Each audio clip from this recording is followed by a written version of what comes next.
Hello excuse me, time ఎంత అయింది? Time ఎంత అయింది? 1 o'clock. ఇప్పుడు ఎవరైనా ఇలా ఉంటారా?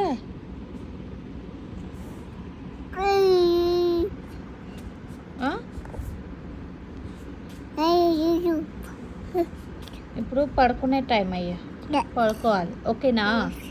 ఓకేనా? 1 అయింది, అందరు పడుకుంటారు. 1 అయ్యింది, అందరూ పడుకుంటారు. నువ్వు పడుకో, ఓకేనా? అదే అంటున్నా, పడుకో, అలా చేయకుండా. అర్థమైందా చిన్ను? అర్థమైందా? Okay, say okay. హలో.